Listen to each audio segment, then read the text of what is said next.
con el doctor Jorge Asjana, el doctor José Aponte, con la doctora Ana Plácido, el doctor Franklin Vázquez y se agrega el doctor Morillo, Jorge Morillo como psicólogo. Buenos días, Jorge.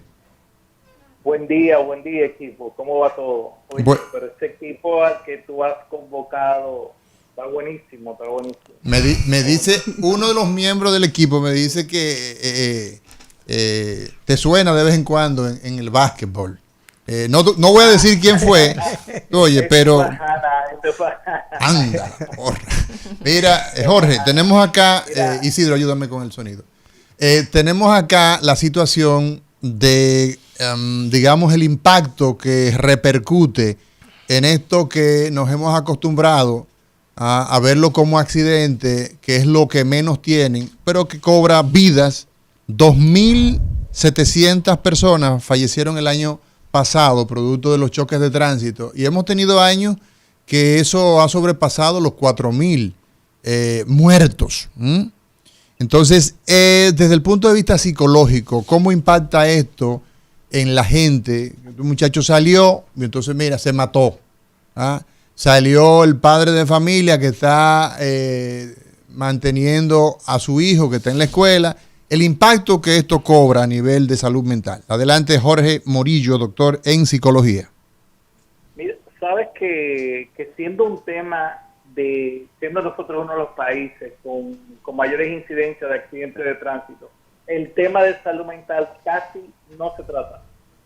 Constantemente nos vemos en la consulta con un familiar que tuvo un accidente, el padre, la madre que salieron, que un camión se lo llevó, que un guagüero se metió, que creó unas lesiones que son permanentes, que provocó muerte, ¿ya? Y se encuentra, y eso lo encontramos constantemente en nuestros escenarios de consulta psicológica, que no sale a la luz, obviamente. Y pienso que sigue siendo un elemento a tomar en cuenta en relación a esto. ¿Sabes qué? Con el tema de salud mental, depende mucho de quién sea el accidentado, de si es un niño, si es un adulto, si son los familiares que están fuera, porque si el accidente lo tiene un familiar o una figura clave, los que están fuera, que dependen de esa persona, entonces esas personas también se ven impactadas con todo esto, ¿ya? Hay mucho que decir, pero quisiera como estos minutos reservaros para plantear esto. Primero, el accidente desde el punto de vista del accidentado, del que se accidenta. Cuando esa persona se accidenta, vive una experiencia que se llama estrés postraumático. Experiencia que hace que constantemente en su cabeza esté reviviendo la escena una y otra vez. Esto lleva a cuadros de problemas para dormir, temas de ansiedad, temas de depresión, manejo de culpa, una incertidumbre social, ¿ya? Porque tenemos un país que tiene que generar seguridad y se genera esa incertidumbre social.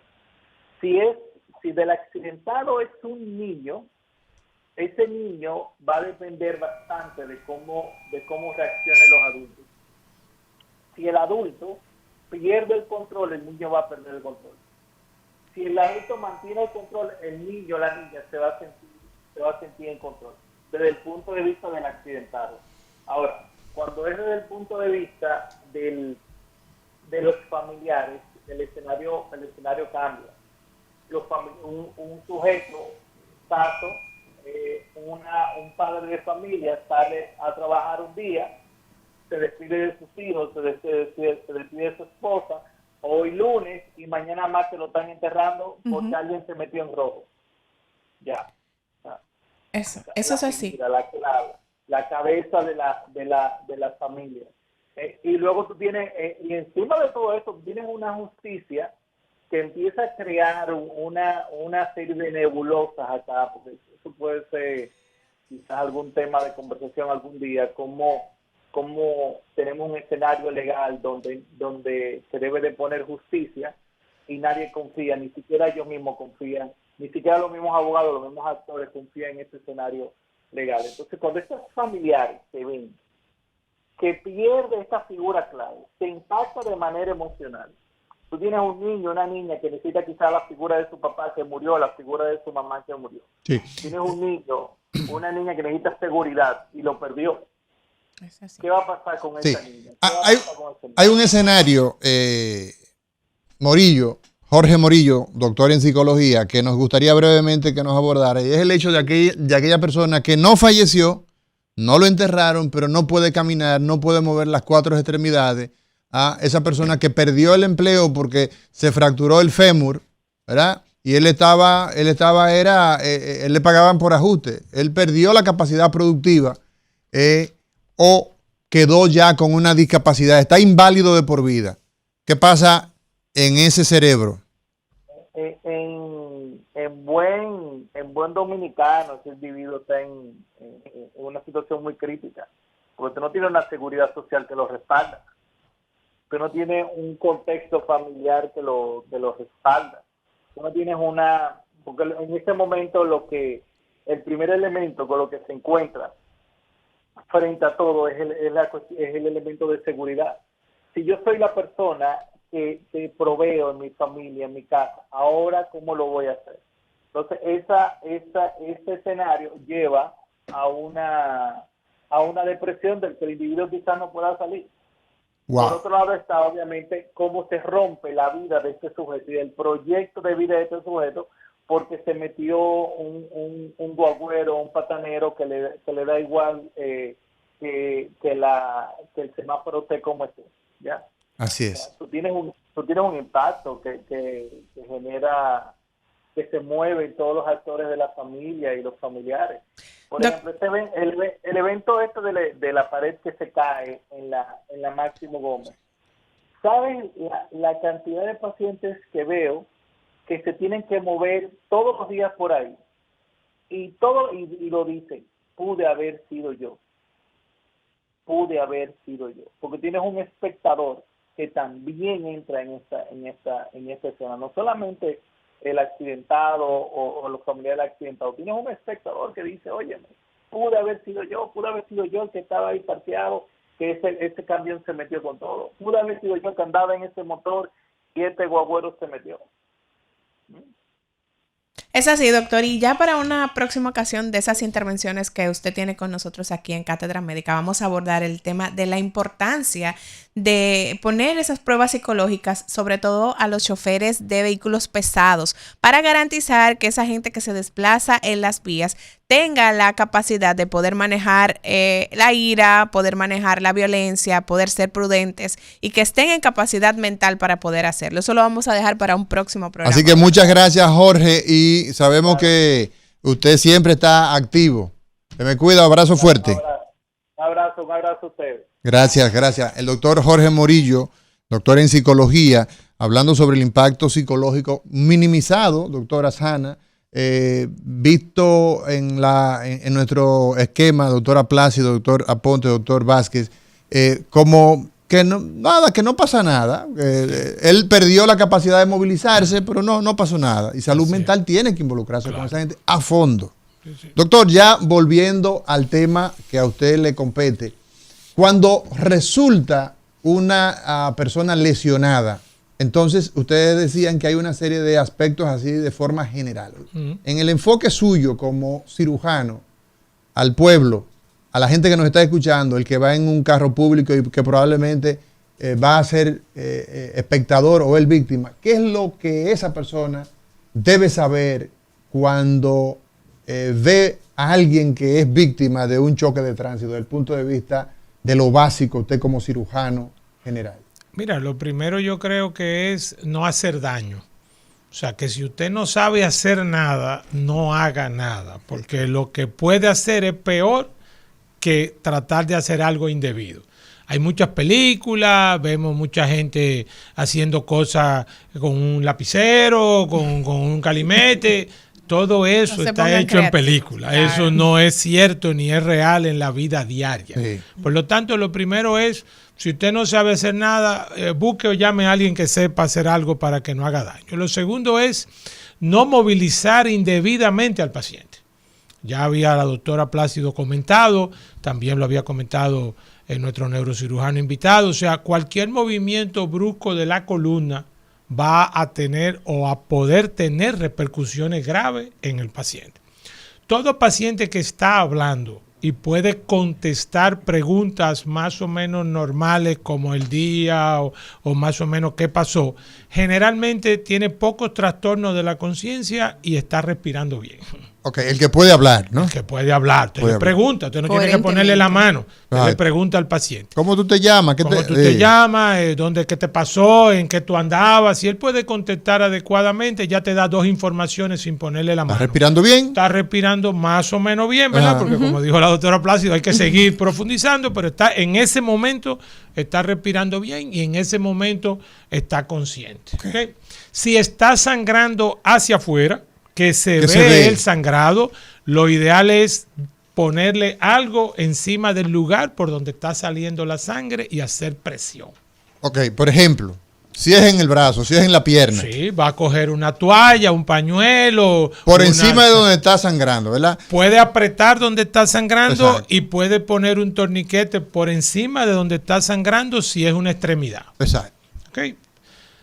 Ningún paciente pierde sangre internamente de manera importante que no sea al tórax, al abdomen o a los huesos largos, sobre todo del muslo, ¿verdad?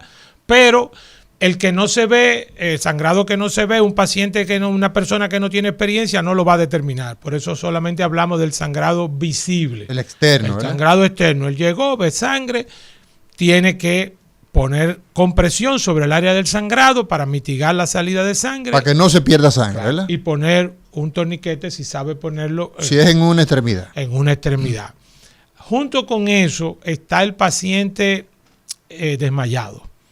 Paciente el que no habla. Que no habla, no responde. Que no te responde, ¿verdad? Claro. Y ustedes saben que se ve mucho también, que la lengua se va para atrás, le para la respiración. Entonces ese paciente ya merita un nivel mayor de conocimiento sobre el trauma.